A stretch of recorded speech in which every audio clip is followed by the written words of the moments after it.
konsultan yang baik dan benar itu seperti apa? Halo kawan-kawan, masih bersama saya Yuki di sini dalam channel Citra Indonesia dengan tagline kami jamin Anda menang. Kita masih bersama dengan Pak Yanto selaku konsultan direktur dari Citra Indonesia.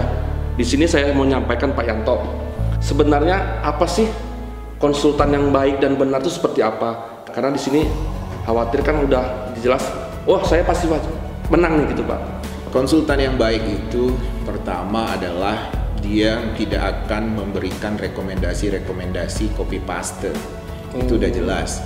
Jadi keberhasilan strategi di suatu daerah tidak mungkin bisa dipakai di daerah yang lain. Sebagai contoh misalnya Jokowi dengan Ahok pakai baju kotak-kotak. Setelah mereka berhasil, orang mengatakan bahwa baju itu sangat membantu mereka untuk mendulang suara. Padahal ketika dipakai di tempat lain, belum tentu itu bisa efektif. Karena bisa saja pada saat dilakukan kampanye dan kandidat yang sama memakai kotak-kotak, pencitraan dari Jokowi dan Ahok sedang menurun misalnya. Dan akhirnya tidak efektif buat kandidat itu. Jadi copy paste itu sangat beresiko. Dan kalau seorang konsultan sudah memakai ilmu-ilmu copy paste, itu kita harus ragukan bahwa dia adalah konsultan yang baik. Satu kabupaten dengan kabupaten di sebelahnya saja tidak mungkin kita melakukan tindakan-tindakan dan strategi yang sama, Mas Yuki. Dia penuh dengan variabel-variabel yang harus dipertimbangkan masa-masa. Variabel itu misalnya dari figur kandidat itu sendiri, kompetitornya seperti apa, kekuatan partai politik di daerah itu seperti apa, tren di daerah itu seperti apa, gaya hidup masyarakat di sana seperti apa, luas wilayahnya seperti apa, kebiasaan masyarakat, budaya masyarakat di sana seperti apa. Itu harus diperiksa betul-betul secara detail. Jadi kalau konsultan sudah mengatakan, oh tenang saja di sana nanti kita lakukan ini tanpa dia melakukan observasi, tanpa dia melakukan survei, tanpa dia melakukan mapping secara serius dan secara mendalam, bagi saya ini bukan konsultan yang baik. Oke Pak Yanto, tadi sudah sedikit banyak sudah disampaikan oleh Pak Yanto tentang bagaimana mapping, bagaimana untuk anggaran suatu tempat untuk area. Menurut saya Pak, apa Bapak nggak khawatir Pak tentang Citra Indonesia ini karena sangat dipublish gitu Pak? Bagaimana menurut pandangan Bapak gitu Pak? Ya Mas Yuki mungkin mengkhawatirkan bahwa pada channel kita ini kita akan membicarakan tentang kiat-kiat, trik, tips untuk memenangkan pilkada. Apa yang dibicarakan di channel ini adalah sesuatu yang benar, tapi bukan berarti dia bisa dioperasionalkan dengan gampang. Itu masalahnya. Seperti saya katakan berkali-kali di beberapa kesempatan bahwa yang namanya pilkada itu adalah sebuah tindakan yang logik dan ilmiah. Nah, logik dan ilmiah ini harus membutuhkan sebuah ramuan yang matang, yang serius, yang detail, yang orang-orangnya memang punya kapasitas untuk memeriksa ramuan ini, untuk menjadikan sebuah formulasi yang tepat pada tiap-tiap daerah. Itu baru persoalan tiap-tiap daerah Mas Yuki.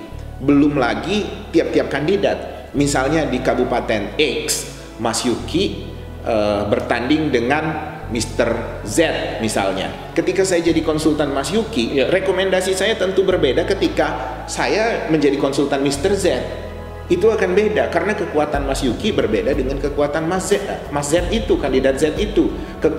Kelemahan Z berbeda dengan kelemahan Mas Yuki. Sehingga nggak mungkin saya punya formula yang pasti atau yang baku untuk saya berikan kepada seorang klien. Jadi channel YouTube kita ini adalah sebuah kiat-kiat yang sifatnya general, yang sifatnya ilmu pengetahuan yang saya bilang itu, tapi untuk dioperasionalkan itu tergantung banyak variabel. Jadi kalau menurut saya Pak, secara nggak langsung itu hanya kiat-kiat tipis saja Pak ya untuk menjadi seorang kandidat kepala daerah. Itu belum apa-apa. Nah kemungkinan ada nggak Pak yang menurut Pak Yanto lagi biar pemirsa tahu lah Pak, ataupun kawan-kawan channel dari Citra Indonesia tahu apa sih yang bisa digali lagi dari seorang Pak Yanto dari Citra Indonesia ini Pak? Itu pertanyaan yang bagus Mas Yuki. Jadi seperti yang saya katakan, ini contoh sederhana aja.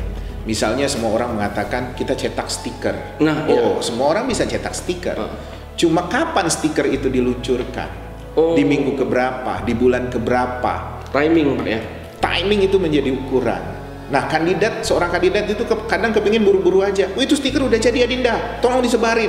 Bukan begitu gitu. Menyebarkan tools atau metode melakukan langkah-langkah strategis dalam sebuah pemenangan pilkada, timing itu juga perlu kita pertimbangkan secara matang. Jadi nggak sekedar asal cetak banner, asal cetak stiker kemudian disebar. Timingnya harus kita tentukan dan kita kondisikan dulu keterlibatan masyarakat, perhatian masyarakat, partisipasi masyarakat seperti apa, antusias masyarakat seperti apa, dan tools yang mana dulu yang harus kita luncurkan. Apakah stiker, apakah banner, apakah baliho besar, atau kita harus bikin seminar. Itu semua harus kita pertimbangkan secara detail. Jadi tidak sekedar stiker karena nanti tersebar orang-orang pada tahu dengan saya, atau dengan kaos aja karena bisa dipakai berkali-kali misalnya. Dengan baliho belakang banner, baliho besar gitu. Ya enggak sesederhana itu. Itu adalah tools yang harus dikelola dengan hati-hati untuk gerakannya menjadi efektif, untuk membangun citra di pikiran masyarakat itu bahwa kandidat ini memang orang yang keren dan mendapat harapan yang besar dari masyarakat bahwa dia bisa menjadi pemimpin yang baik dan bisa menjadi pemimpin yang diandalkan untuk membangun daerahnya. Jadi nggak sembarangan. Nah, disitulah perannya konsultan untuk melakukan efisiensi pengiritan di situ. Bayangkan kalau Mas Yuki mencetak stiker berkali-kali yang harganya mahal karena harus dicetak ratusan ribu, tapi tidak efektif karena salah timingnya. Nah, itulah gunanya konsultan untuk dibayar. Oke, rekan-rekan, itu adalah salah satu dari yang disampaikan Pak Yanto. Itu masih banyak variabel lain yang digali. Teman-teman tetap pantengin di channel Citra Indonesia, like, comment, subscribe, and share.